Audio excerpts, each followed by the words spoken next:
Shalom Akim. First and foremost, before I begin this lesson, call Halayim, Lo Yahweh, Bahashem, Yahawashi, Bahashem, Rekha Kodash, and the water, Yahweh, Bashem, Yahawashi, for the spirit and truth. As always, giving double honors to my head apostles and elders of Great Millstone who taught me this truth through the spirit, Bakatham.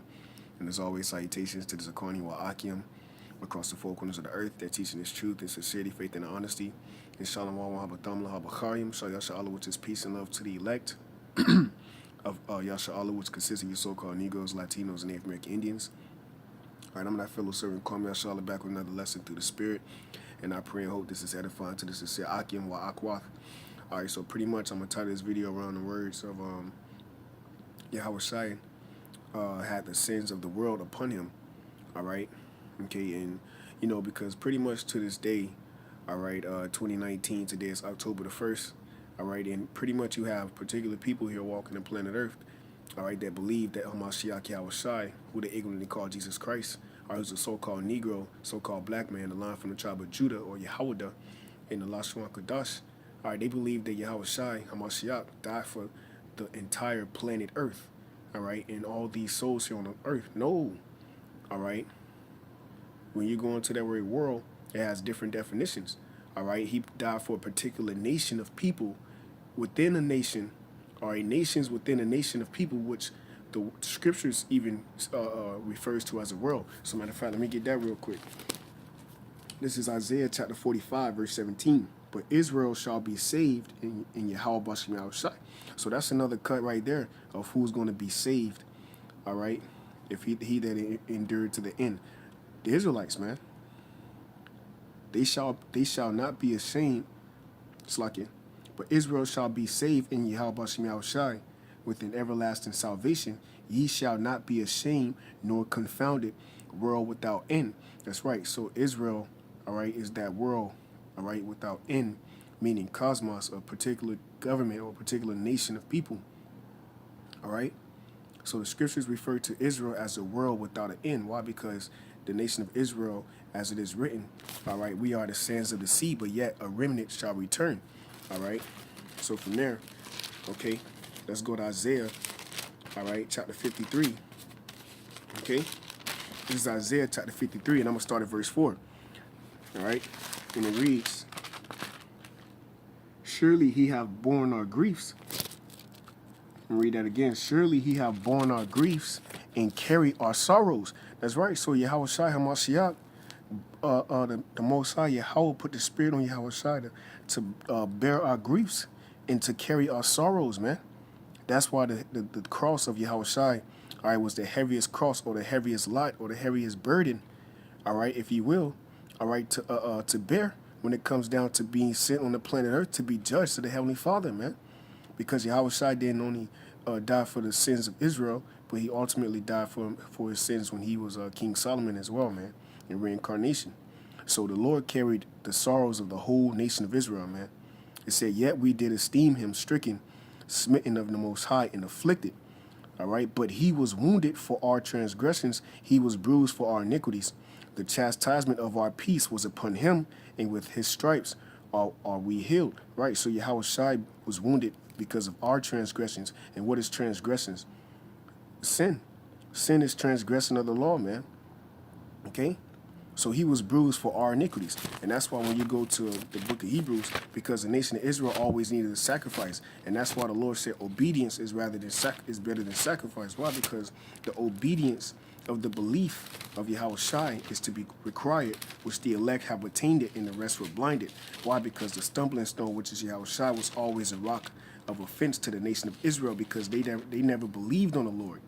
They was waiting for, that's why Yahawashi said, this foolish generation, they seek it for a sign. See? But the sign was right in front of them. Okay? That's why Hebrews chapter 2, I'm going to get right to the point. It says, it's like here. Give me 1 second. Oh, here we go. Hebrews 2 and 9. Hebrews chapter 2, verse 9. But we see Yahawashi, who was made a little lower than the angels, right, taking on his flesh, because what the law could not do, it was weak through the flesh. You see, so Yahawashi had to come down in his flesh, all right, and die for the nation of Israel, the world of Israel, and bear the sins of the world. Okay, see, the world of Israel, But we see Yahawashi, who was made a little lower than the angels for the suffering of death, crowned with glory and honor, that he by the grace of the Most High should taste death for every man. So Yahawashi tasted death for what? Every man of that world, which is what? The world of Israel. All right, matter of fact, I got another precept. All right, going to the book of First Peter's. Okay, this is First Peter's chapter 1, verse 18. And it says, "For as much as ye know that ye were not redeemed with corruptible things as silver and gold from your vain conversations received by traditions from your fathers." Right? And what? Our people, as soon as they came out of Egypt, what did they do? They built themselves molten images, golden calves, and so forth and so on. Even going back into the split with Jeroboam and Rehoboam, man. Jeroboam, what? He caused the northern kingdom, all right, the 10 tribes, all right, or if you will, the 9 tribes, if you will, all right, the northern kingdom, all right, starting with Ephraim on down, okay, to Issachar, all right, what he caused them to worship a golden calf, and he said, "O Israel, let these be your gods. These are the your gods that delivered you from all your bondage, man." Okay. But what? First Peter chapter 1, verse 18 says, "For as much as ye know that ye were not redeemed with corruptible things as silver and gold from your vain conversations received by tradition from your fathers, which is the worshiping of false idols." All right, but verse 19 says, "But with the precious blood of Hamashiach, as of a lamb without blemish and without spot." So that's why the scripture said, "Well, he shall taste death for every man," being what? That sacrificial lamb to make us what? Let's get it. Okay? What is the importance of Yahawashi's blood? What is the importance of Yahawashi's blood? This is why you have the body of Hamashiach here today walking the planet Earth in the unity of the faith. This is Revelation chapter 5, verse 9. "And they sung a new song, that they is the elect." It says, "Saying, Thou art worthy to take the book and to open the seals thereof, for thou wast slain and hast redeemed us to the Most High by thy blood out of every kindred and tongue and people and nation." So what is that talking about? The 12 tribes of Israel, because that is the world, all right, without end. The world, all right, without end is whose sins is upon the cross, all right, which is on the back of Yahawashi, okay, when he was walking, all right, the planet Earth and suffering, all right, so that prophecy can be fulfilled. Okay, and this is the point, verse 10. This is what Yahawashi made us by the blood of his, by the precious blood that was spread, all right, for the nation of Israel. That's why by his stripes we are healed, because he was a pleasurable sacrifice in the eyes of the Lord. And that's in Isaiah the 53rd chapter 2. "It pleased the Lord to bruise him." Verse 10, "And has made us into our power, the Most High, kings and priests, and we shall reign on the earth." So that's the importance, going back to First Peter chapter 1, verse 18, all right? It says, verse 19, "But with the precious blood of Hamashiach, as of a lamb without blemish and without spot," you see, "who verily was foreordained before the foundations of the world, but was manifest in these last times for you." Ooh. So what? Yahawashi was manifested and preordained in these last days for us, so that what? Through the patience and the faith of the saints, we might have hope. Hope that what? When the Lord Yahawashi HaMashiach returns, what? That we shall be changed just like him. All right? Okay? So matter of fact, let's go ahead and get this in the book of Revelations, chapter 7. Okay? Because now we got the world of that world that Yahawashi died for, all right, and that world whose sins, all right, was on the cross of Yahawashi, all right, and out of every nation and out of every kindred, meaning the 12 tribes of Israel, all right, and chiefly the elect, who the Lord said he prayed for, and he prayed not for the world, okay, because when he came unto his own received him not, which would be who? Those nations, see, the people, man, the Israelites. Okay. Revelations chapter 7, verse 14. It says, "And I said unto him, Sir, thou knowest, and he said unto me, These are they which came out of great tribulation." Who is it speaking about? The elect. That's why in the book of James 2 and 5 it says, "Have not the Most High chosen the poor of this world?"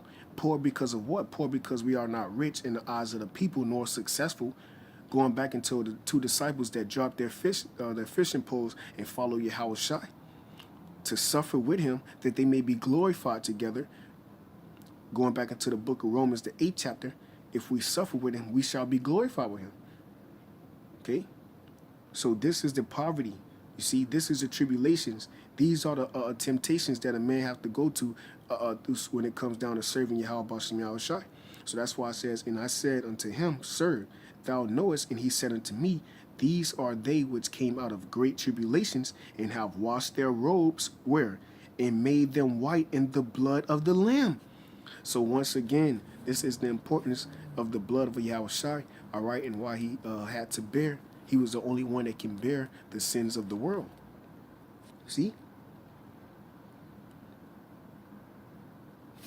All right, so now I'm going to go to Revelations, all right, chapter 14, verse 1. All right, and it reads, And I looked, and lo, a lamb, that lamb is who? Yahawashi. It says, stood upon the Mount Zion, all right, and with him 144,000, having his father's name written in their forehead. That's right. Now 144,000 is the elect. All right. Okay. Because the elect, all right, was with Yahawashi, all right, in the beginning, man. Okay. The importance of Yahawashi Hamashiach, his blood being spread for the nation of Israel, okay, is so that we can be nigh unto the Most High. Okay. All right, so with that, Lord's word is edifying to the elect. Till the next time, I say shalom.